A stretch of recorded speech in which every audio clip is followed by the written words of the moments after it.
ನೋಡಿ ನಾನು ಮೊದಲಿಗೆ ಈರುಳ್ಳಿ ಟೊಮೊಟೊನ ಕಟ್ ಮಾಡಿ ಇಟ್ಕೊಂಡಿದ್ದೀನಿ ಬಿರಿಯಾನಿ ಮಾಡೋದಕ್ಕೆ. ನೋಡಿ ಬಿರಿಯಾನಿ ಮಾಡೋಕ್ಕೆ ನಾನು ಎಣ್ಣೆನ ಹಾಕ್ಕೊಂಡಿದ್ದೀನಿ. ನೋಡಿ ನಾನು ಇವಾಗ ತೊಗೋತಾ ಇದ್ದೀನಿ ಇಲೈಚಿ, ಮೆಣಸು, ಚಕ್ಕೆ ಮತ್ತು ಪಲಾವ್ ಎಲೆ, ಸಾಜೀರನ. ಈಗ ಎಣ್ಣೆ ಗರಂ ಆಗಿದೆ, ಅದರಲ್ಲಿ ಹಾಕ್ಕೋಬೇಕು. ಸಣ್ಣದಾಗಿ ಹೆಚ್ಚಿರೋ ಈರುಳ್ಳಿನ ಹಾಕೋತಿದ್ದೀನಿ.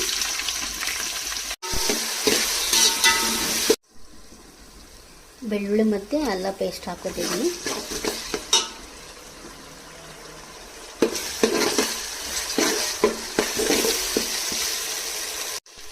ಟೊಮೊಟೊನ ಹಾಕೋತಿದ್ದೀನಿ. ಇದನ್ನ ಮತ್ತೆ ಕೊತ್ತಂಬರಿ,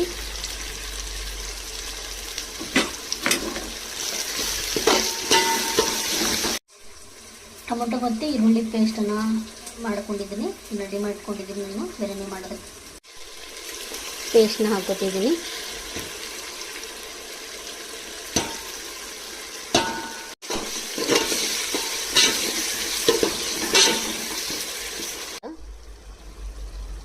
ಗರಂ ಮಸಾಲಾನ ಹಾಕೋತಿದ್ದೀನಿ.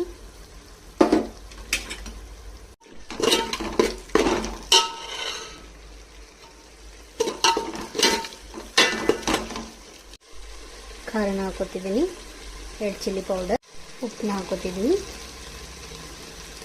ಮಸಾಲೆ ಎಲ್ಲ ಹಾಕೊಂಡಾದ್ಮೇಲೆ ನಾವು ಮಟನನ್ನು ಹಾಕ್ಕೊಂಡಿದ್ದೀನಿ.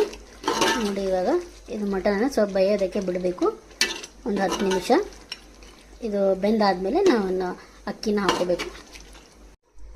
ತೊಳೆದು ಇಟ್ಕೊಂಡಿರೋ ಅಕ್ಕಿನ ಹಾಕೋತಿದ್ದೀನಿ. ಅಕ್ಕಿನ ತೊಳೆದು ಇಟ್ಕೊಂಡು ಹಾಕೊಂಡಿದ್ದೀನಿ. ಅಕ್ಕಿನ ಹಾಕೊಂಡು ಚೆನ್ನಾಗಿ ಮಿಕ್ಸ್ ಮಾಡಬೇಕು. ಅಕ್ಕಿಯಲ್ಲಿ ನೀರು ಹಾಕೊಂಡಿದ್ದೀನಿ. ನೀರು ಹಾಕೊಂಡು ಮಿಕ್ಸ್ ಮಾಡಬೇಕು ಚೆನ್ನಾಗಿ. ರುಚಿಗೆ ತಕ್ಕಷ್ಟು ಉಪ್ಪು,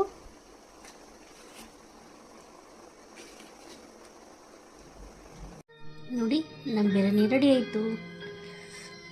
ನೀವು ಒಂದ್ಸಲ ಟ್ರೈ ಮಾಡಿ.